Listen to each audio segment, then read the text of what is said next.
ये हमारा फिजिक्स है, फिजिक्स का लेक्चर नंबर 3 है और जो प्लेलिस्ट है उसका लिंक डिस्क्रिप्शन में दे रखा है। ये बहुत इंपॉर्टेंट सीरीज़ है किसी भी एग्जाम प्रोस्पेक्टिव के लिए, जिसके अंदर direct line to line question Lucent physics से आते हैं, तो उसके लिए हम इसको डिस्कस कर रहे हैं। तो सबसे पहले हम इसके अंदर डिस्कस करेंगे स्केलर क्वांटिटी को। स्केलर क्वांटिटी जो होती है वो फिजिकल क्वांटिटी होती है जिसके पास हैव द मैग्नीट्यूड ओनली। तो स्केलर क्वांटिटी के पास सिर्फ मैग्नीट्यूड होता है, मैग्नीट्यूड ओनली।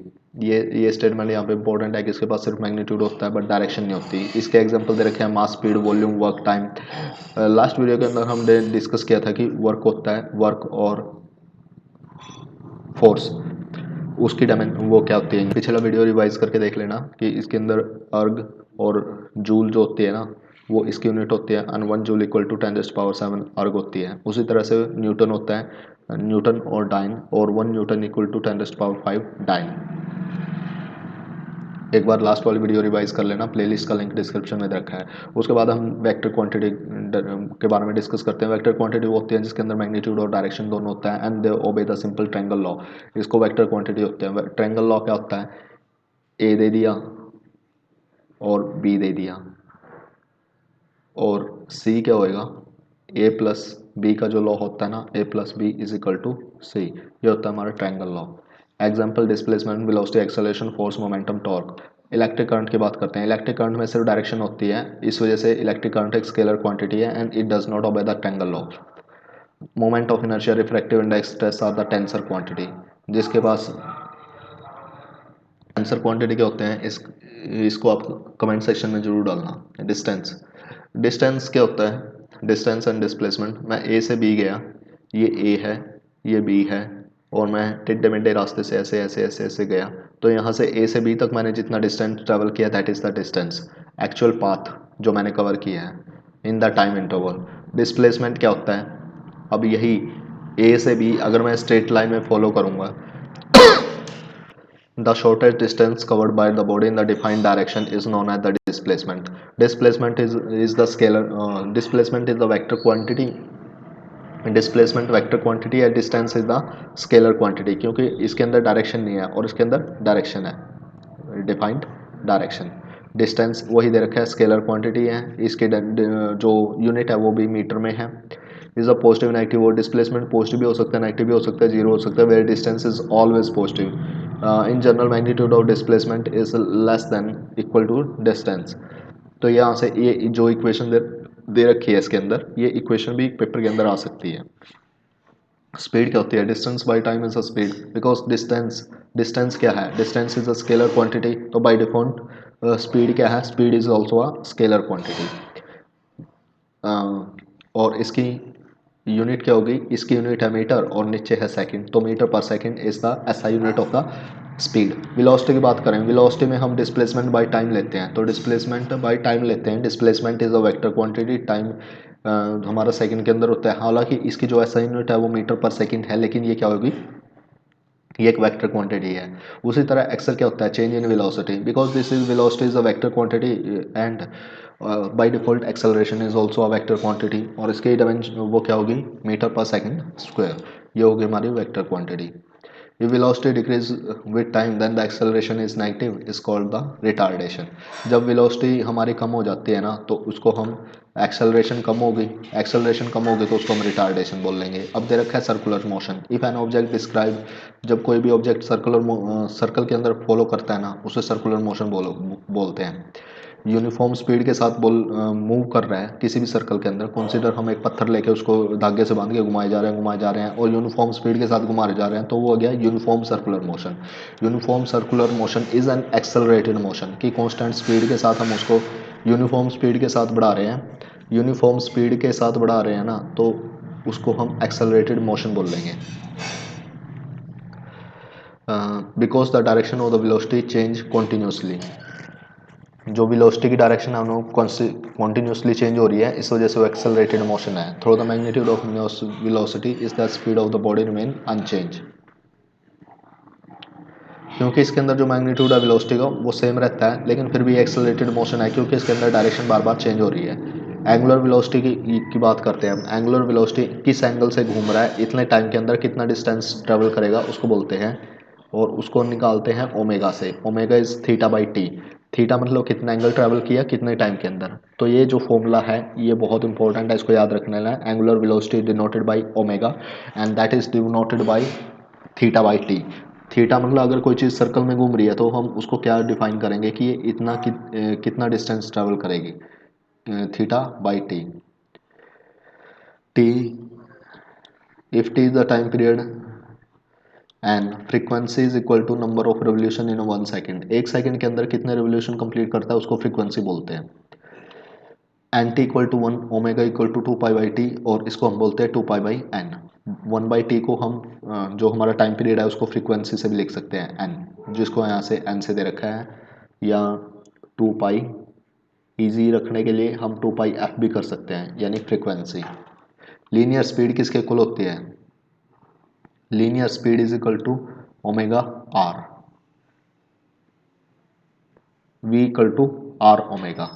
इसको ऐसे याद रख सकते हैं। जो हमारी एंगुलर स्पीड है अगर उसको हम रेडियस के साथ मल्टीप्लाई कर देंगे तो हमारी लीनियर स्पीड आ जाएगी।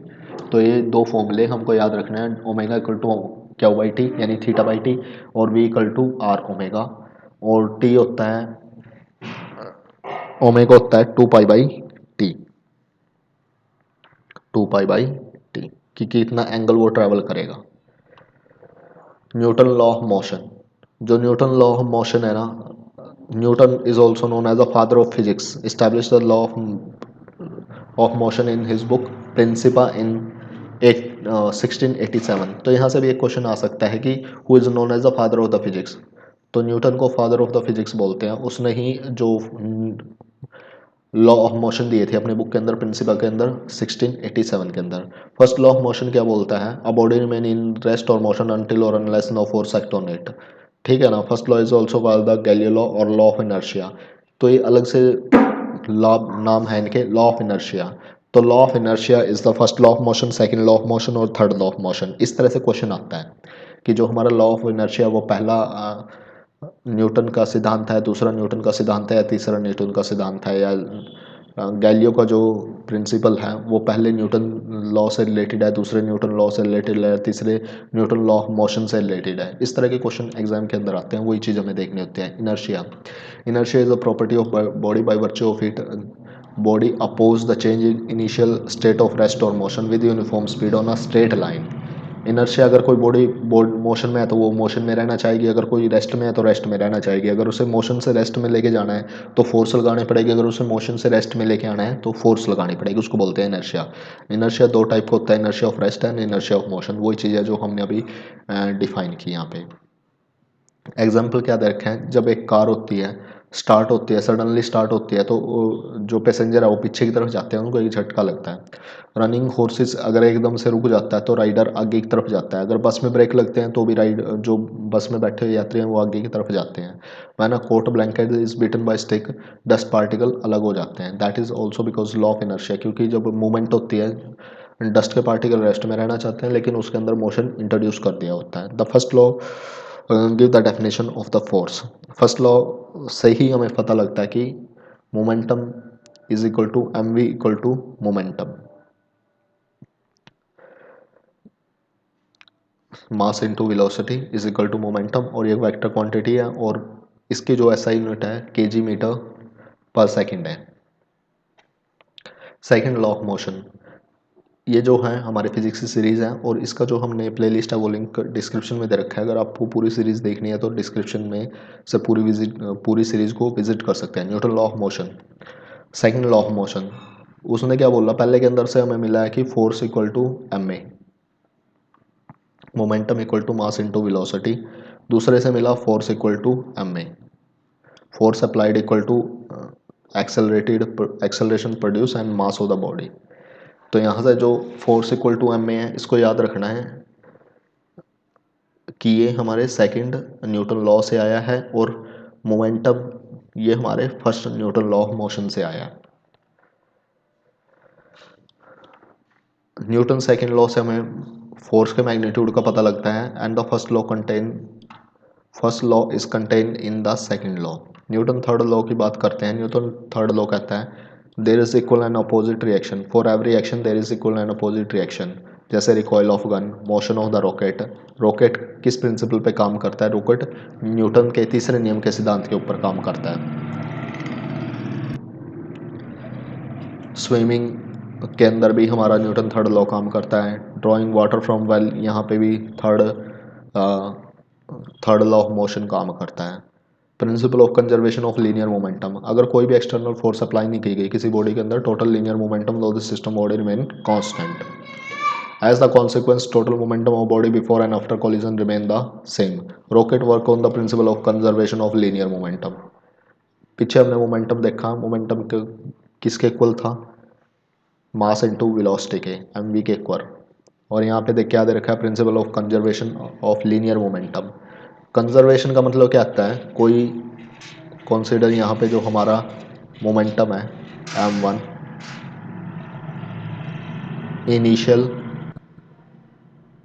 mi mf, और यहाँ पे क्या दे रखा था? Mass into velocity mv।